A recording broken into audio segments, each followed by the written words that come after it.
I would like to talk about one of the articles of faith in Islam, and that is to believe in the divine plan. I translate it as the divine plan, which is known in the Islamic tradition as Qadar, to believe in Qadar.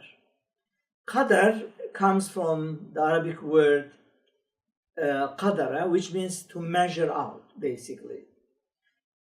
In other words, everything that is created is measured out. Whatever we see is measured.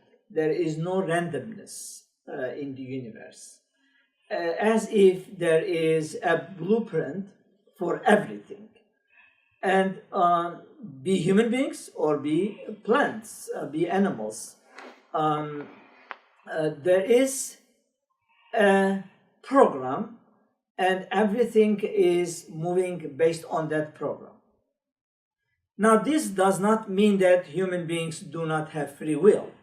As I will explain, basically human beings have free will, and they have free choice, and they are able to do what they want. But despite this, there is a divine plan that encompasses everything, and that is the meaning of Qadar as one of the articles of faith. For example, if we look at the leaves of a tree, let's say, there is a certain level of it, a certain size of it. When it comes to that size, it stops. Why? There might be some scientific explanation for it, but theologically speaking, it means that that was the size that the divine plan has provided for it. And therefore, when it comes to that point, it stops. Similarly, we look at our hair, let's say, and at our eyebrows. Our hair grows so fast, so quick, but our eyebrows are not so fast. Why? Well, there might be some scientific explanations. For example, while hormones are going to that side more and to eyebrows less, and therefore it does not grow so quick. But that is okay. That scientific explanation is okay. However, there is also a question of why. So the Islamic understanding of Qadar responds to that. Well, imagine that you need to go to a barbershop for every 2 weeks for your eyebrows. Imagine how it would be difficult. So there is a divine plan for everything that really makes a sense for the things that are around us. That organization, that program is a divine plan. When we come to the concept of whether human beings have free will or not, and how human beings' free will can be reconciled with the encompassing will of God, there are various discussions on this, and Muslim scholars have developed on this. But if we do not have free will, religiously speaking, theologically speaking, human beings are not accountable. So basically, if human beings are accountable, it means that they have to have free will. They have to have the freedom of choice. Then they will be accountable. And perhaps we can feel that when we do something, we are not compelled to do it. We do it through our free choice.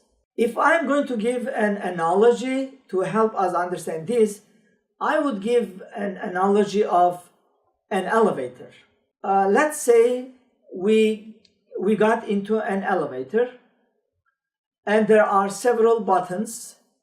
One says restaurant, one says wildlife, etc. Variety of places. And then instead of pressing on restaurant, we pressed on something says wilderness or wildlife. And we enter that place, we realize that that is actually not a good place, and actually dangerous place. So can we really complain and say that the reason I am here is this elevator. If there were no this elevator, I would not be here. Well, yes and no. We are here, we are there because we pressed on that button. Elevator is not guilty because we are there. We choose by ourselves our place. And we could have chosen actually the button of restaurant and we would have a delicious food. So it is the same way when we make a decision, we feel that we are free of making our decision. And therefore we shouldn't complain about God and saying that, well, God forced me to do this. Islamically speaking, theologically speaking, there is no way to claim that God has forced us to do something. Actually, we are free to do our own decisions, to make our own decisions. I know that this is not an easy topic because many scholars have written books on the subject, but maybe through some analogies we might understand this concept better, especially the idea of free will. Al-Ash'ari has Imam Al-Ash'ari, very famous Muslim theologian. In fact, he is one of the most important Muslim theologians, elaborates on this greatly. Al-Maturidi elaborates on this greatly. And we have actually some schools of Islamic thought that are not considered mainstream. Some have said that we do not have free will. We are under the power of God, and whatever God commands us, we have to actually follow it. We have no choice to do the opposite. This is really not mainstream understanding of Islam, because they say we are before the power of God or before the divine destiny are like leaves before wind. Before a wind, when a wind blows, leaves act or move according to the direction of the wind. So they say we have no power, we have no choice. Another group said, well, God has nothing to do with our actions, and we have our complete free will. We are independent from God. There's also not the mainstream understanding of Islam, and the main understanding, and I would say 90% of the Muslim theologians would say that yes, God has encompassing will, and that will of God is encompassing everything, but it does not force us to do something. We have free will, and we can act according to our free will. We have to know that in Islam, life is a test. There are several Quranic verses suggesting that we have created you, O human beings, to test you, whether you will do good deeds or bad deeds. You can do both. You have capacity a capability of doing both, but and you can choose whatever you want. But there will be a test for you. So basically, you are expected to do what is good and not what is bad. So if you prefer to do what is good or what is beautiful, then there will be a reward for it. God will reward you because you used your free will in the right direction. You could have used in a different direction, in a wrong direction. And we are not like angels. We are human beings. So human beings are their level is increasing and decreasing, their spiritual level, because of their choice. But angels, because they do not have free will, they do not have free choice, their level is static. They do not have increase in their level. It is always high. They're always in a high place.